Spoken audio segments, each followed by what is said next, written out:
আসসালামু আলাইকুম ওয়া রাহমাতুল্লাহ। সম্মানিত ভিউয়ার্স, আজ আমরা সূরা কাউসার সহি শুদ্ধ করে শিখব। যারা পারেন না সহি শুদ্ধ করে তাদের জন্য এই ভিডিওটি খুবই উপকারী, আর যারা পারেন তাদের কোথাও ভুল আছে কিনা তা জানতে পারবেন এবং প্রতিটি অক্ষরে পড়লে 10টি করে নেকি পেয়ে যাবেন। আপনি যদি এই চ্যানেলে নতুন হয়ে থাকেন তাহলে চ্যানেলটি সাবস্ক্রাইব করে কোরআন শিক্ষা চ্যানেলের পাশে থাকার জন্য বিনয়ের সাথে অনুরোধ রইল। তো চলুন শুরু করি।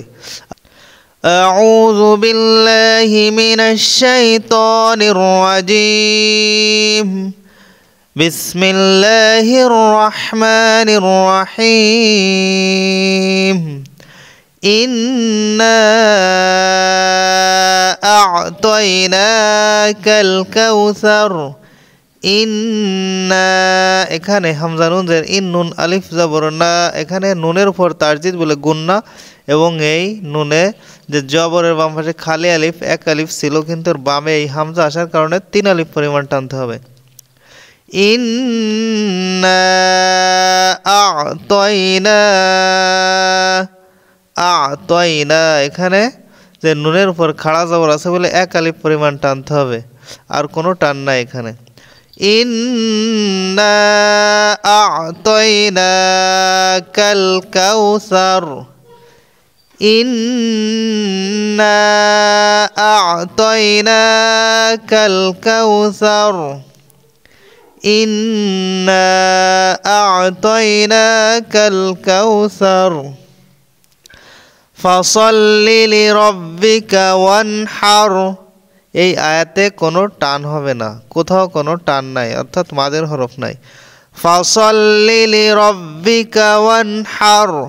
ফাসাল্লি লিরাব্বিকা ওয়ানহার। ফাসাল্লি লিরাব্বিকা ওয়ানহার। ইন্না শানিআকা হুয়াল আবতার।